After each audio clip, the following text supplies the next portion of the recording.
Hello, dear friends. We're with the Kabbalist, Dr. Michael Leitman. Hello. We're continuing our show, Secrets of the Eternal Book. We're going to talk about the book of prophets, Yehoshua ben Nun, a book that consists of 24 chapters, and gradually, bit by bit, we're going over every chapter, and we're approaching the 6th chapter. Before that, I'd start this way. I have this feeling when I'm going over these chapters, there's a feeling that actually there are many, many laws that pertain to the last generation in them. Dr. Leitman, what else do the prophets talk about? Simeon, how to enter the land of Israel, the quality of bestowal, of love, and humanity is approaching this one way or another. You're looking and it's very current. All of it. What do you have to do? How to hear? Now, it's something that we're going to scrutinize, interesting laws. So, let's go.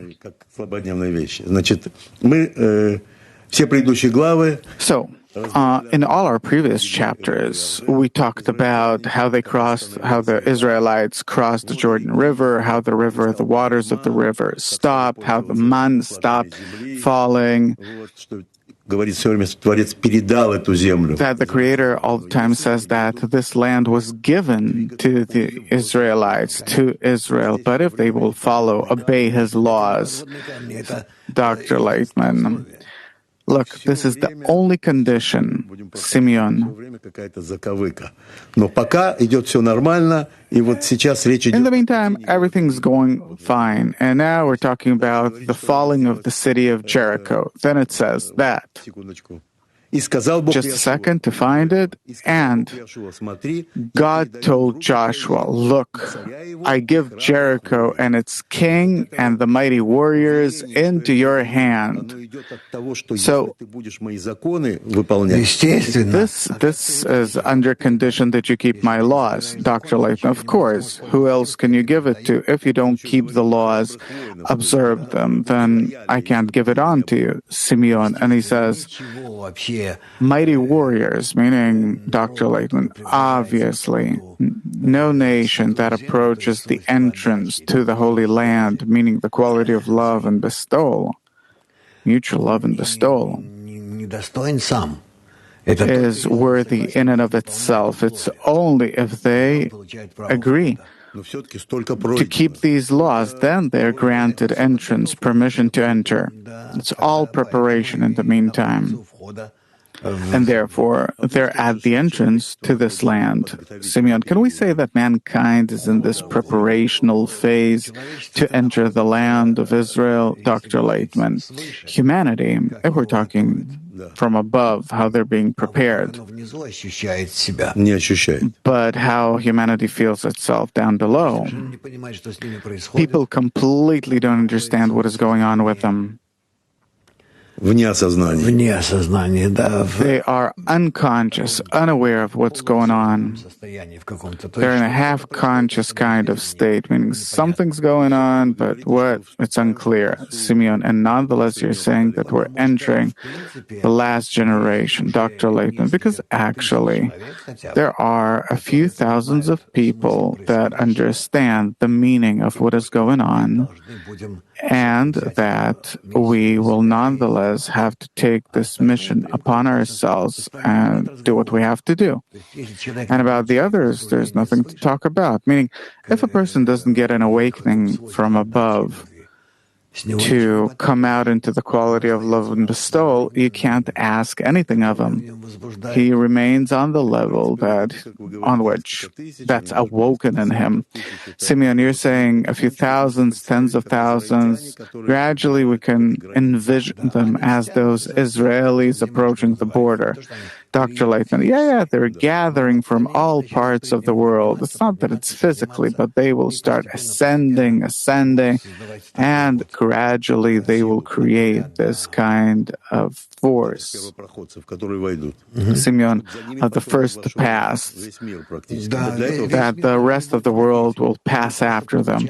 Dr. Leitman, the rest of the world won't even cross into that. They'll simply connect to them. It's divided into Galgalta and Achan. They're the pioneers, the avant-garde, and the rest of the population. Simeon, the giving and receiving qualities, Dr. Lightman. Yeah, best said, Galgalta Enaim and Dachap, Kabbalistic terms, and this will all remain. Gradually, precisely thanks to the connection between them, to the measure to which humanity will understand that that group is separating from them, understanding what needs to be done, advancing the rest of humanity, they will simply adhere to them, willingly or unwillingly, and they'll get this kind of projection. Simeon, you mean to the pioneers, Dr. Lightman? Yeah, they'll remain that first group, gradually humanity, through this leading group will draw upon itself greater and greater upper energy, light, and this way they too will change. Simeon. So let's advance a bit with Yoshua ben Nun and the Israelis, and it says, the Creator says, what does Joshua have to do in order to take the city of Jericho? And he tells them what the Creator says, that for this, and it was on the seventh day that they rose early. Even further, it says, and it shall be that when they make a long blast with the ram's horn, when you hear the sound of the trumpet, all the people shall shout a great shout, etc., etc. And it was on the seventh day that they rose early at the dawning of the day, and they circled the city after the same manner 7 times. Only on that day they circled the city 7 times, and it was at the 7th day the priest blew with the trumpets, and Joshua said to the people, shout, for the Lord has given you the city. And the people shouted, and the priest blew with the trumpets, and it was when the people heard the sound of the trumpet that the people shouted with a great shout, and the wall fell down in its place, and people went up into the city, every man opposite him, and they took the city, meaning this is all, Dr. Lightman, it is all happening inside of them, inside those people that are as if attacking the city. This city exists inside of them. They are attacking the ego left in them, destroying it on all levels, still, vegetative, animate, speaking. Simeon, what does it mean to destroy it with, and it says here, with the edge of the sword, to destroy the sheep and women and ox and men and everyone, Dr. Lightman, meaning that those desires that are awakened in them but that are already separated by a wall, meaning that are determined as opposed to them, they completely destroy them. Simeon, what is this egoistic city surrounded by a wall that can't be taken? Dr. Lightman, it is our entire remaining egoism that is expressed this way before me, appears this way, and there is no other way to take it but by offense and by such actions like blowing the trumpet, the horn. Simeon, what is this number 7 that repeats itself all the time, Dr. Lightman? Chesed, Gvura, Tiferet, Netzach, Hod, Yesod, Malchut. 7 degrees that you have to climb in order to completely destroy the ego. But the ego itself isn't destroyed. Its intention to receive for itself, the egoistic intention is destroyed. But later the ego itself is used, Simeon. But still, it is forbidden to build another city in the place of this city. It's like a dead area, Jericho. So, a few tiny questions. What does it mean to blow the horn like a sign to start shouting? Dr. Lightman had to say this in Russian. It is using the quality of bestowal, of mercy, precisely for correction, for bestowal. It is used only in special cases, on special occasions, let's say the day of Kippur, It says so in the Bible. These special cases, it's like a necessity caused by the special quality of bestowal, of binah, of mercy, that completely conquers and destroys any egoistic remains that are left. Meaning they broke down the wall, and it's being broken down now. They surrounded the city, etc. Meaning, obviously, that now there will be the final defeat over all the 7 degrees of egoism, Simeon. So the sound of the horn, it's like an outcry. It's like, Dr. Laitman, it is the quality of Binah. I don't know how else to explain this. Meaning, when a person, with his breath, meaning by emitting air out of himself, he goes through the horn. The air goes through the horn of a kosher animal, then appears this special quality of mercy that corrects those egoistic desires, and the walls are broken. Simeon, what is that outcry of the nation that they have to shout and then the wall shall fall? Dr. Leitman, from the soul. What do you mean? What is a shout? It's an outcry to that quality that they wish to achieve. Simeon, so an outcry isn't words, it's not a song, Dr. Leitman. It is the essence of a prayer, Simeon, like an acute situation. Now, we once talked about this, but still, what is the wall that surrounds the city, Dr. Leitman? The wall that surrounds the city, it's, how do we call it in Russian? The wall that surrounds the city. It's like a screen that surrounds the city, inside of which there could be either impure desires, like in Jericho, or vice versa. When a city is built and a city is built around it, it's in order to part from the external unclear desires. Simeon, so there can be impure desires in a city that's surrounded by a screen, Dr. Leitman. It means that what's outside of the city is more corrected, like in this case of Jericho. Simeon, I'm all the time trying to ask, is it possible to deduce some kind of laws for the last generation here, meaning to break down this egoistic wall, what needs to be done? Dr. Leitman, to surround it, to create between us such ties, such connections that will carry out the function of the wall, of all that by which you can fence the inner part from the outer part. And when is the quality of bestowal on the inside or on the outside, for example? And in this case, the quality of bestowal is on the outside. And the same way they came to take Jerusalem. And afterwards, after they took it already, then it was possible to do things differently. You could light up that place then. Simeon, and only then could you dwell there. One more thing about the outcry.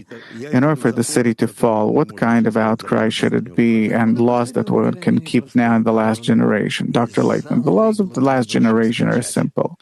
You have to cry out from the very depth of your soul that you want to be only under the control of these qualities of bestowal and love, and then all the walls fall. These are the walls between everyone and everyone. Simeon, the walls between everyone. I hear this, and immediately I'm on guard. It's not external walls, Dr. Leitman. Of course not.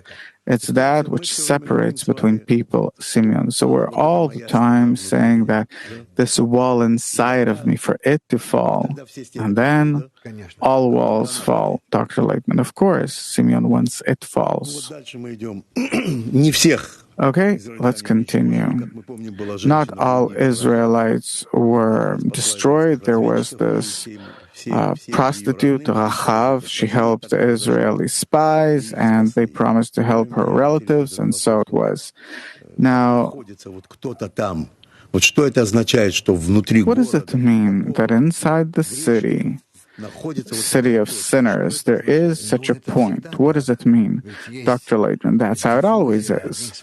There's a diffusion of one quality into another, and therefore, even though that inside the city there are only sinners, so to speak, egoists, nonetheless, there are such egoistic qualities that feel the external altruistic ones, otherwise they couldn't exist. One can't exist without the other.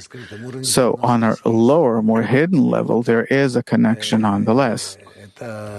So this connection is expressed in this harlot, Rahab. Rahab in Hebrew means wide, broad, has a quality, meaning of bestowal, of mercy. Simeon, so for that city, she is a prostitute, but for the Israelites, she's holy. Dr. Laitman, yeah. Simeon, is it possible to compare to the point in the heart, like that woman, Rahab, like in our heart, egoistic heart, there's a point in the heart, but it'll confuse us. Simeon, the Israelis came to her. It is an attracting quality. For some reason, they came to her, to Rahab. Dr. Laitman, they feel, according to the equivalence of form of qualities, that they can come specifically to her. This is how it is from above. The upper light regulates this according to the state of the qualities. And that's how everything happens in the world. Simeon.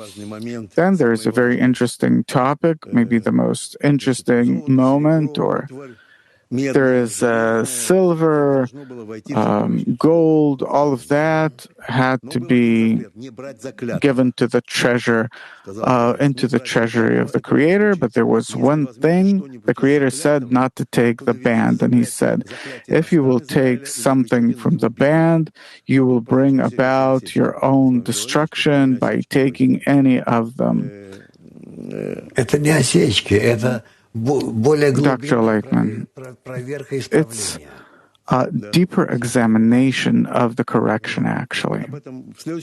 Simeon, and I'll just say about this, I want to ask, what does it mean, something that's banned, that's cursed? What is that? Dr. Laitman, it is that which you cannot correct. That is in such an egoistic state of usage that a person, well, we're talking about here and now. At the end, everything will be corrected. But right now, a person can't correct such egoistic desires, thoughts, actions that are called cursed, that are banned, because the quality of reception, egoistic reception, is so connected to them that a person can't get rid of it, simply not to use it. It's impossible to invert it into anything else. Simeon, so you're saying that everything has to go to the Creator's treasury and not to touch what is banned. And Joshua said that cursed is he who will build the city of Jericho. And so the Lord was with Joshua, and His fame was throughout the entire land. So not to build Jericho, Dr. Laitman. Yeah. To this day, it lays under Jerusalem on the valley, on the bank of Jordan. People do live there, of course, but Jews don't live there in Jericho. Simeon, so let's start our next chapter. As we remember in this chapter that we talked about, I'm starting this way in order to separate them later on. And the man the Creator gave the city to the Israelites, but they didn't completely keep the laws.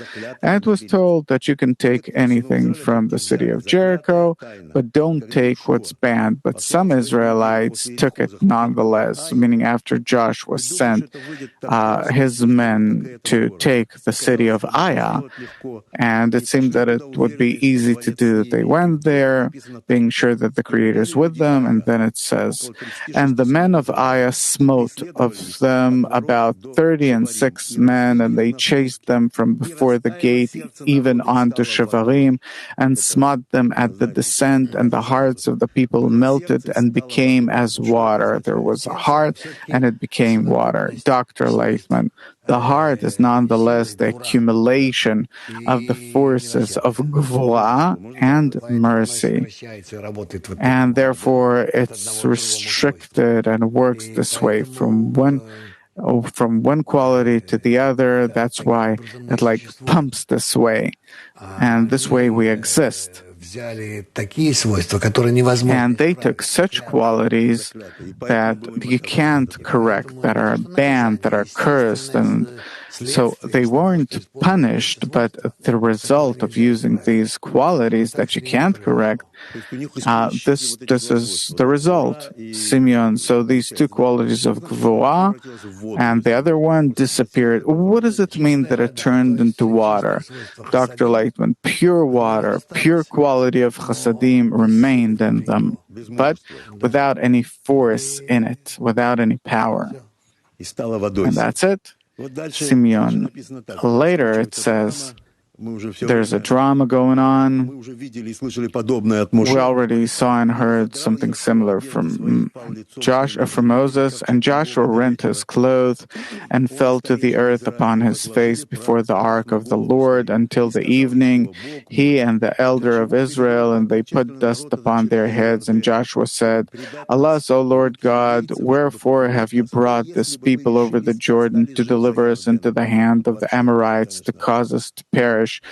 With that, we had been content and dwelt beyond the Jordan. Dr. Leitman, he sees that his entire task cannot be realized. He can't do anything. And therefore, that's what he tells the Creator. Look, you gave us all the abilities, but possibilities, opportunities, but we can't realize it. Simeon. It's like they said before, it would be better for us were we to remain in Egypt. Why did you deliver us? And Moses says, what did you give me this nation for? But it sounds like accusing the Creator. Why didn't you leave us there? And then he says, the Creator, Israel has sinned. They have even transgressed my covenant, which I commanded them. They have even taken of the banned thing, and have also stolen and dissembled, and they have even put it among their own stuff. Therefore, the children of Israel cannot stand before their enemies. They turn their backs before their enemies, because they are become accursed. Dr. Leitman, that they took all of these garments, vessels, jewelry. Simeon, so he's going to talk about that in a moment. They couldn't leave it; they had to take it. And he says, "Now, you lose my forces." So I have to ask: in this world, we lived in a cursed world right now. Dr. Leitman, all this exists in us, of course. Simeon, and therefore we're lacking the force of the Creator. He's not giving it to the world, meaning the entire world practically is under a curse, Dr. Leitman. We have to very clearly separate the two, to work only with the quality of bestowal. Simeon, how? I don't know. Dr. Leitman, will gradually happen. We only need to know that this is how it has to be and to wait for it to happen. Simeon, then the Creator tells Joshua that you have to tell the nation that they're cursed and you will not be able to defeat your enemies. and he demands justice for those that are at fault to be burned because they committed this crime in Israel. The question is, why these harsh punishments, Dr. Lake? Not harsh. It's according to what happened, what they did. If in them there is such a seriously egoistic quality that despite the prohibition they could not cut off from themselves, and they kept it inside them, then this quality now needs to somehow be dug out of themselves. You need to simply dig into the heart and get it out of there. Simeon, we'll see that you have all the different killings here, to first stab, and then stone, and then burn, and then strangle. Dr. Leitner, 4 kinds of deaths, according to the 4 degrees of ego. Simeon, the bigger the ego, the harsher the execution. And he took the family of Zerach, and Achan, the son of Carmi, the son of Zabdi, the son of Zerach, of the tribe of Judah, was taken. And Joshua said unto Achan, my son, tell me now, what have you done? Do not hide from me. And Achan answered Joshua and said, of a truth, I have sinned against the Lord of God. When I saw among the spoil a goodly Shinar mantle and 200 shekels of silver, and a wedge of gold of 50 shekels weight, then I coveted them and took them, and behold, they are hid in the earth in the midst of my tent, and the silver under it. And he takes... Meaning, what you say is those things that can't be corrected on the one hand, and he can't hold himself back on the other. Why is he to blame? That, we're to blame that we're cursed. How is he to blame that now he has to be prosecuted, put to death? Dr. Leitman. Depends on how you look at it. Simeon, so he is at fault, Dr. Leitman. Not at all. A person acts out of those qualities that exist in him, meaning not now that he is in a state where he has to decide how to act, but much before, when he had the opportunity to prepare himself to be connected to these or those people, to study, learn something, try to understand,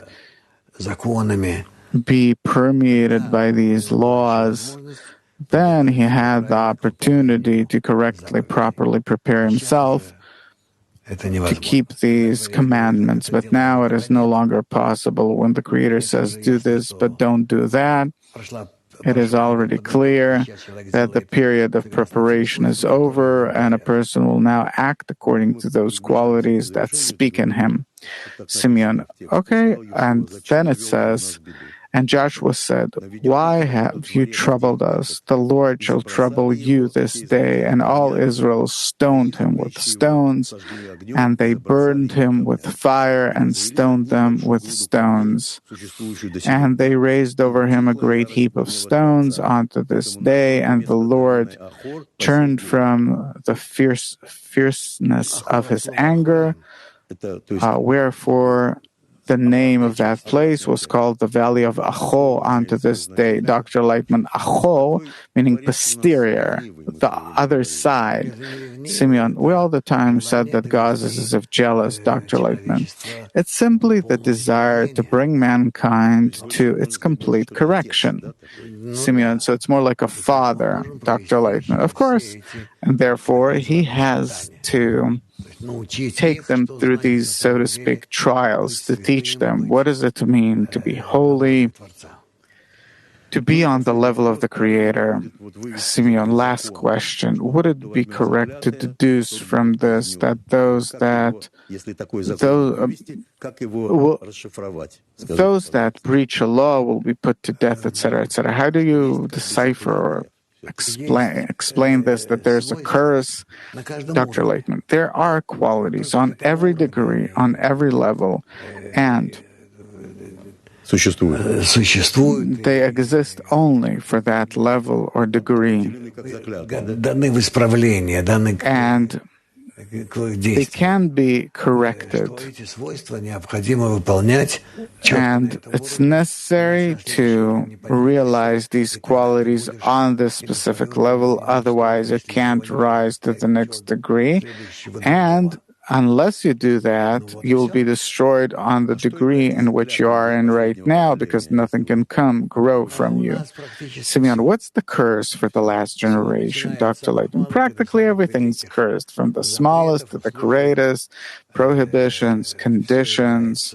It is all because right now, all the conditions start appearing. They will all accumulate into one demand against us, to love another as yourself, to near each other, to disconnect from your ego and all of its 4 degrees, etc. Meaning everything that happened before and exists in us already as a given from above now needs to be revealed in us as something that we receive from below. It's serious work. And